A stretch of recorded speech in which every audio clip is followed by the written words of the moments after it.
It's early in the relationship. You have not been intimate yet.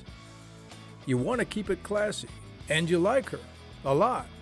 You're even looking in the mirror before you leave the house, hoping you're not dressed like a fashion assassin. So what do you say to her that kind of gets her thinking about possible intimacy to come without being a total caveman? Because let's face it, a lot of men are good at that. Let's talk about it. A lot of experts suggest using what they call classy, subtle innuendo. But you have to know that innuendo by itself can be a tricky thing.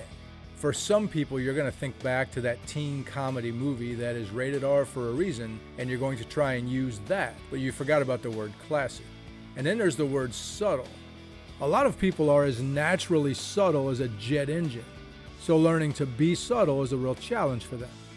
A subtle question won't be obviously about intimacy. You're just raising a topic that will bring up things that she is attracted to. In other words, you have to raise the subject without directly raising the subject, which takes a little bit of skill.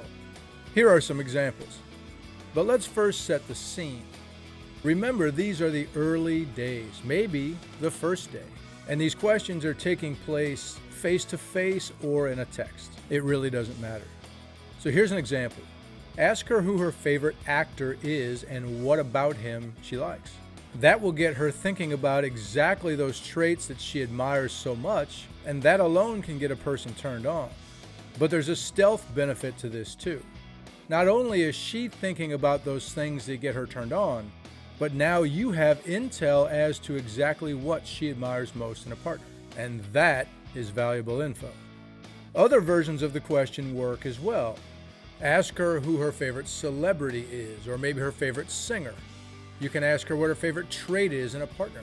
Or how about this? What is that thing she craves that once it enters her mind, she's almost guaranteed to cave into it? We all have those.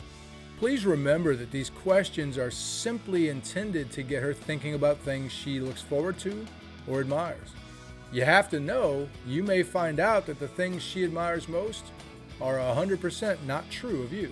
And if that's the case, the classy move will always be honesty. Don't put on a false front. You'll just be wasting her time, and she deserves far better than that.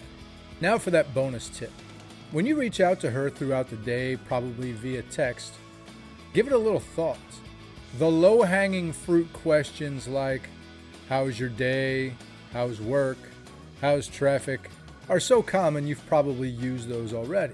The problem with that type of question is it definitely comes across like reaching out to her is on your, air quotes, things to do list.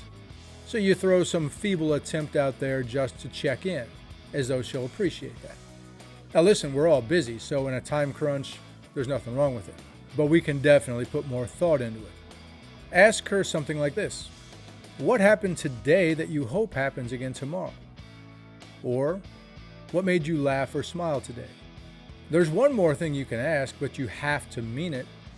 And that is, what can I do for you today that makes your day easier? It'll probably be something like running an errand for her, mowing the lawn, who knows. You just got to follow up on it. If she says something like, oh my God, if you can do this for me, that would be so great. Well, you got to do it. You can't be like, oh, sorry, babe, I'm going to play pool with the guys.